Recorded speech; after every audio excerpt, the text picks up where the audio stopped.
We're in the middle of the month, and so it's good that this week starts affordable, but not cheap and not boring.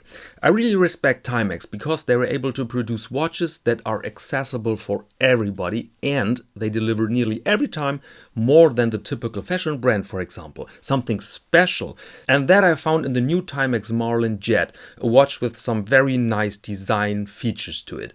But first, let's go over the specifications. We have an automatic watch with a case diameter of 38 millimeters and a length lug to lug of 44. Height is indicated with 11.5 and the lug width is 19 millimeters.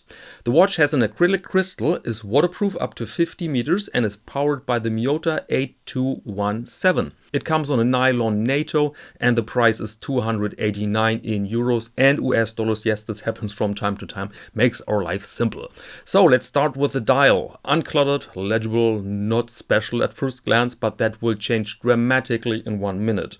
We have the logo, Marlin, automatic, and a 24-hour indicator. Why? Well, why not? It's a bit random. Many people would expect their rather small seconds, which would not really fit into the retro futuristic style. And now, boom! What's that? Moon station with landing site in the mind of a 60s designer. What appeared simple is now a very complicated and well thought construction. The dial forms sort of a bowl with little notches for the indices. The 24-hour indicator also is a small bowl now, looks a bit like a lunar crater. And the metal case forms there a step that looks a bit like a watch with a lost bezel. But it's filled by the crystal. So we have here a super smooth transition between crystal and case. The crystal is no longer something on top. It's an integral part of the case construction. Excuse my simplicity here, but how nice! As a decoration, they added these black lines, okay, and the word Marlin. Clear no-no for me personally, but that might be taste. But here you have exactly that quality in design that I connect to brands like Timex. This is a pretty expensive development, I bet. When your entire plan is to sell 100 watches, you cannot do this in this price category. But when you're able to handle large quantities, every bit of development, here is a realistic option, and you see that. Note also the crown and how well it duplicates that circle-like dynamic. Looks almost like speed lines in a comic book illustration. Or take the dial color. They could have used plain white. Would look rather cheap. But here you have that bright silver color, a bit like a plain fuselage before painting. And all this for $289. Of course, we have some compromises. That crystal executed in sapphire would be a very costly part, so we have that rather cheap plexiglass. And that Miyota is a simple thing.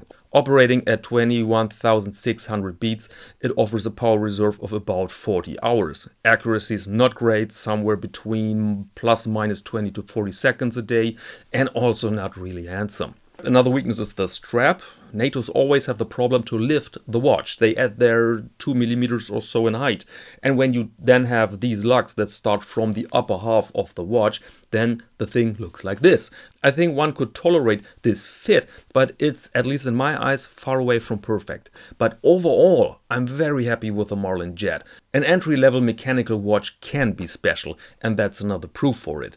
Availability now is a bit tricky. You find the model on the Timex page for the United States, but with very limited shipping options. So it might be that some countries have to wait a bit longer to get a proper delivery.